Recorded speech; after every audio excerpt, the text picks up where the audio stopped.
but mostly thank you, all of you, for coming together in this moment. This is a moment. This is a time in our country's history, in our time in our economic, but also our life as a country, that really, really matters. And I want to thank every one of you for being here. I want to particularly recognize this incredible council that we've gathered, that we've been working with very, very closely over the past number of weeks. But one of the challenges we've had with this council is keeping it small enough so that we can have genuine engagement with top leaders from across the country, from different industries, but the idea that we'd love to have hundreds of people on the council, and that's exactly what this morning is all about. Each and every one of you being part of Team Canada right now to contribute and to help shape the conversations that Canadians are having right across the country. C'est un moment maintenant pour nous de se rassembler et de réfléchir et de façon tactique et de façon stratégique à comment on va rencontrer ce moment et comment on va pouvoir bâtir un avenir plus fort pour tous les Canadiens dans un monde qui, depuis plusieurs années, devient de plus en plus incertain. So what we're going to be focusing on is meeting Canadians where they are. And the place Canadians are in right now is, quite frankly, inspiring. How people have been stepping up over the past few weeks, sharing lists of how they can buy Canadian in their everyday lives, reflecting on where they want to spend their dollars on vacation, whether it's Cape Breton or Banff or Quebec City. Thinking about how they can contribute as workers, as business leaders, as individuals to moving Canada forward in all the ways that matters. And individual Canadians, whether it's leaders on the council like Wes Hall, Arlene Dickinson, Jean Charest, or others, stepping up to talk about this moment of pride in Canada and how we can pull together and take on this challenge and the opportunity that comes with it. And that's why gathering all of you here today to reflect on that, to pull together, and to chart a path forward for this country is so incredibly important, because this is Team Canada at its very best. Thank you for being here.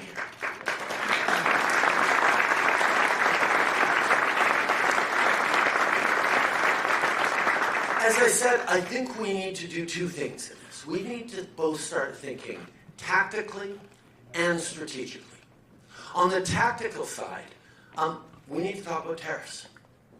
The 30 days extension been given on the border of fentanyl tariffs is something we need to use. We need to be very deliberate about how we continue to engage closely with the United States to make the case and demonstrate that Canada is responsible for a tiny part of the North American fentanyl problem, but that we are also bitterly touched by this tragedy, and we also want to be part of solving for this. And over the next 30 days, we will demonstrate that even the tiny amount that is Canada's responsibility into the United States is going to reduce even further by working together, not just across our border, but internationally as well, to make sure that there is no reason to move forward with those tariffs 30 days from now. And that is a priority.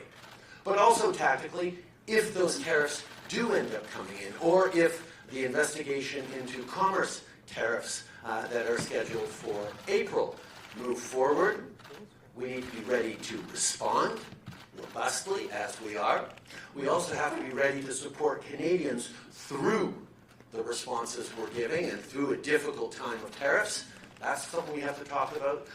But we have to keep in mind that our goal will always be to get those tariffs lifted as quickly as possible. That's the approach we have to have tactically around tariffs, that is focused on demonstrating the depth of the relationship, demonstrating that we can solve the challenges they're facing, but also make sure we're protecting Canadians and moving forward. Alors, de façon tactique, oui, il faut qu'on se concentre sur les tarifs. Mais il faut aussi parler stratégique. I think the strategic reflection we have to have right now is that we are in a moment. A moment that we have to meet for Canadians to see not just how we get through this particular challenge over the next 30 days or few months, but how we get through and thrive and grow stronger over the next 4 years and into what may be a more challenging long-term political situation with the United States.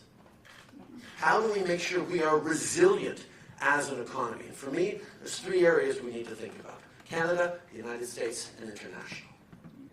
First of all, on Canada, it's about time we had genuine free trade within Canada.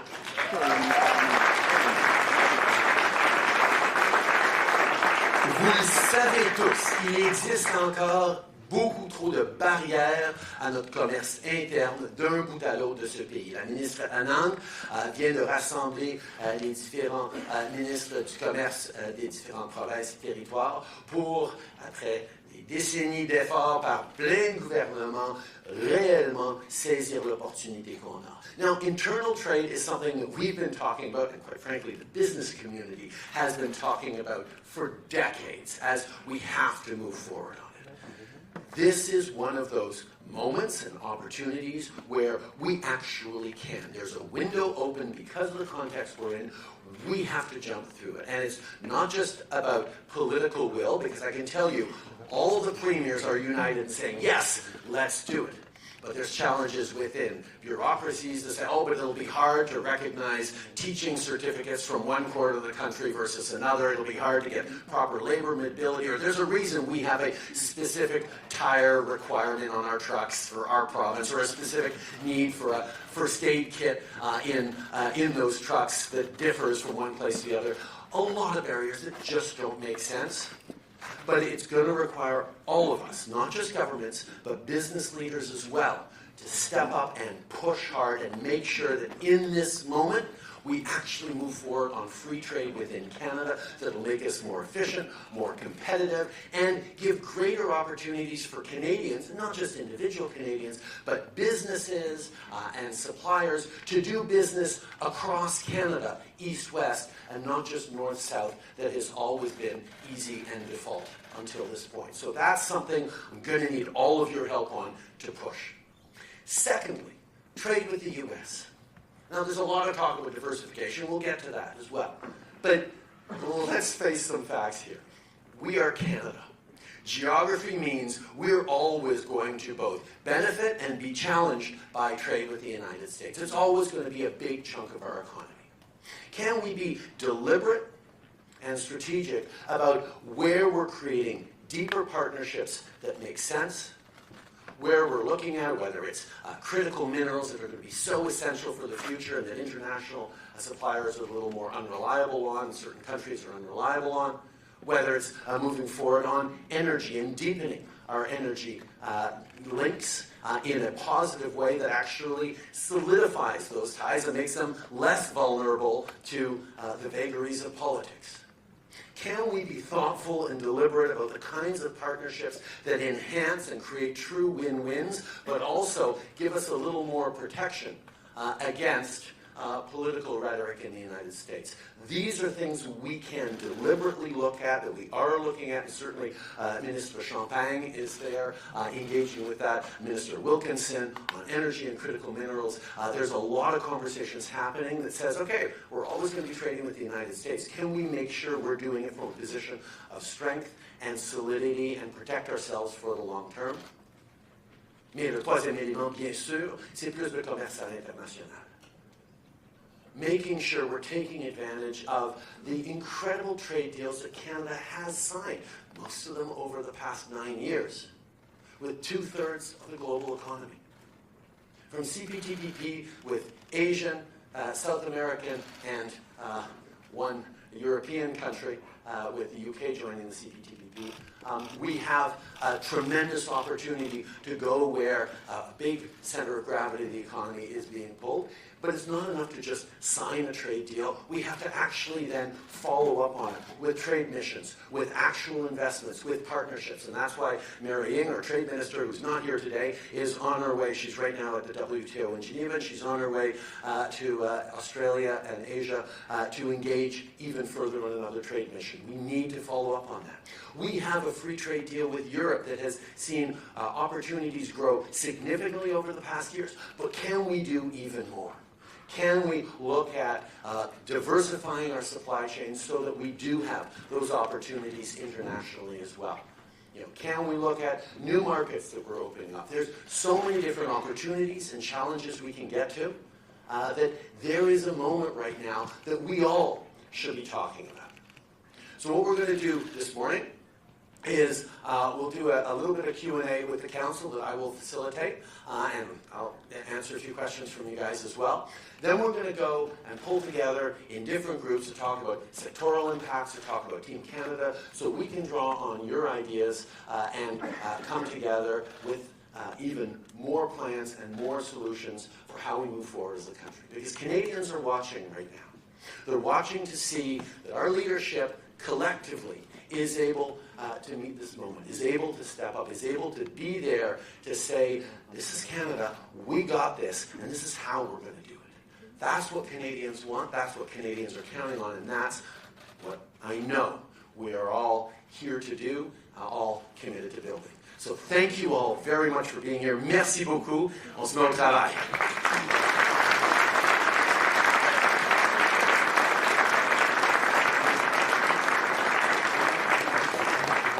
As much as I know the media would love to stick around for the Q&A, they're not going to be able to do that. So we'll ask our friends from the media to please